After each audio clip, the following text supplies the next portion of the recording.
Hello student, today we will study about screw gauge.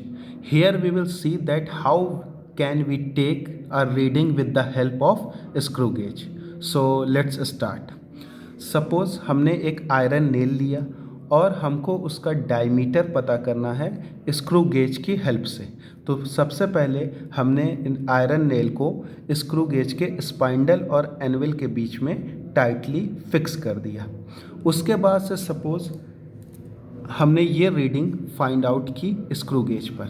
अब हमको ये कैलकुलेट करना है कि ये रीडिंग क्या वैल्यू दे रही है। ठीक है, सो सबसे पहले हम लोग कुछ इम्पॉर्टेंट पॉइंट देखेंगे जो कि स्क्रू गेज से रिलेटेड है। पहला इम्पॉर्टेंट पॉइंट है pitch of the screw gauge. तो पिच का मतलब क्या होता है? इसका मतलब होता है distance moved by the spindle per revolution. Pitch means distance moved by the spindle per revolution. इसको हम लोग कैसे समझ सकते हैं? सपोज ये बैक कैप है स्क्रू गेज का और इसको हम लोग रोटेट करा रहे हैं 1 रिवोल्यूशन, इधर से लेकर यहाँ तक। ठीक है, तो ये जो हमारा टिप है, स्पाइंडल का टिप है, वो एक रिवोल्यूशन में जितना डिस्टेंस मूव करेगा लीनियरली, एक रिवोल्यूशन में जितना डिस्टेंस मूव करेगा लीनियरली, वही उसकी पिच होती है। सपोज ये एक रिवोल्यूशन में 0.5 मिलीमीटर मूव कर रहा है तो 0.5 मिलीमीटर इसका पिच होगा, और अगर एक रिवोल्यूशन में ये 1 मिलीमीटर लीनियरली मूव कर रहा है तो इसका पिच 1 मिलीमीटर कहलाएगा। तो basically pitch means distance moved by the spindle in 1 revolution. Means अगर हम स्क्रू गेज के कैप को एक रिवोल्यूशन रोटेट कराएं मीन्स 360 डिग्री, तो जो लीनियर डिस्प्लेसमेंट होता है स्पाइंडल का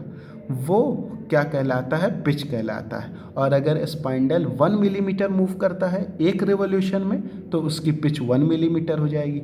अगर स्पाइंडल आधा मिलीमीटर या 0.5 मिलीमीटर मूव करता है एक रिवोल्यूशन में तो उसकी पिच 0.5 मिलीमीटर कहलाएगी। ठीक है, but in this case what happened that spindle will move 1 millimeter in 1 revolution. So pitch in this case what is the pitch?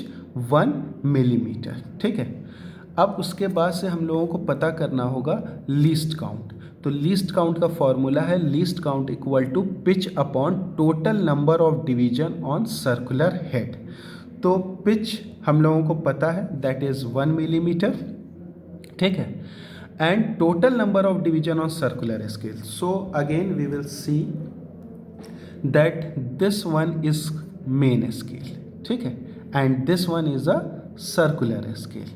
So first we will see that this line is called base line. ठीक है, जब हमको circular scale की reading लेनी होती है तो हमको ये देखना होता है कि सर्कुलर स्केल का जो सा भी डिवीजन इस बेस लाइन से कंसाइड कर जाएगा वही सर्कुलर स्केल की रीडिंग होती है। तो यहाँ पर हम लोग देख सकते हैं कि 47th डिवीजन जो है सर्कुलर स्केल का वो किससे कंसाइड कर रहा है? बेस लाइन से कंसाइड कर रहा है। तो 47th डिवीजन सर्कुलर स्केल की रीडिंग होगी। बट एक और इम्पॉर्टेंट पॉइंट है जो कि हमको देखना है कि 47th के ऊपर कितने डिवीजन है? 48, 49 और 50।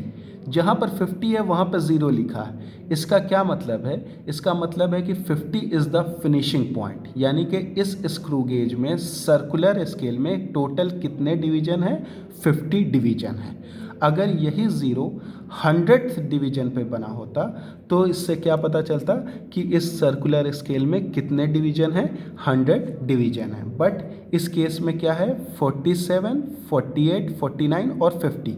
जहाँ पर 50 डिवीजन होना चाहिए वहाँ पर 0 लिखा है, तो इसका क्या मतलब है कि सर्कुलर स्केल में कितने डिवीजन है? 50 डिवीजन है।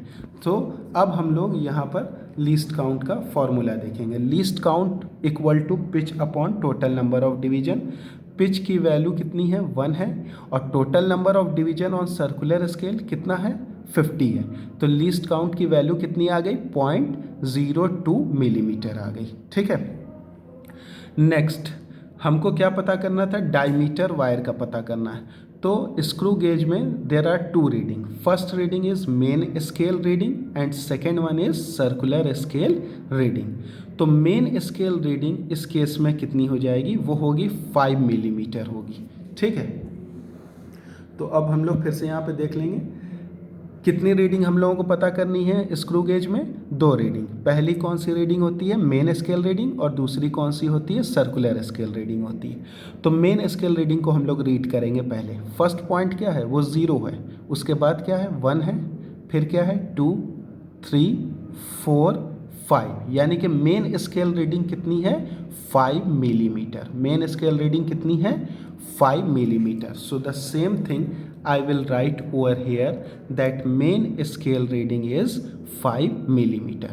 Now we have to find out what is the circular scale reading.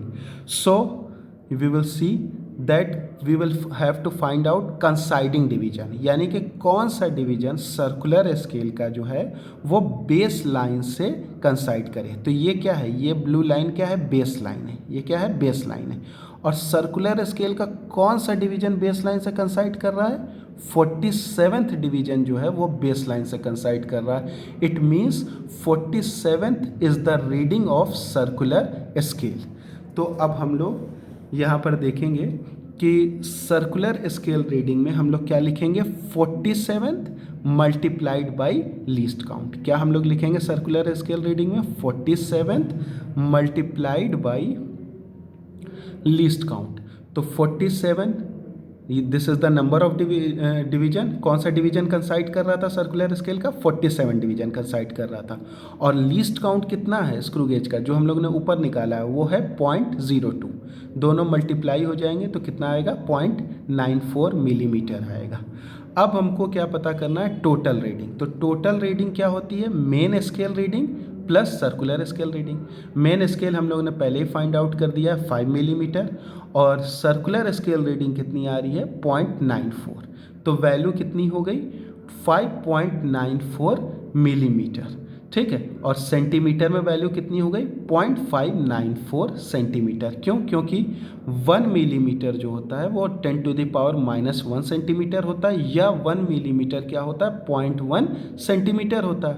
तो सिंपली अगर हम यहाँ पर मिलीमीटर की जगह पर 0.1 रख देंगे तो ये वैल्यू क्या आ जाएगी, सेंटीमीटर में आ जाएगी। और ये 5.94 किस में कन्वर्ट हो जाएगा, 0.594 में कन्वर्ट हो जाएगा। I hope that you people have understand, and in next class we will again continue with the zero error of the screw gauge.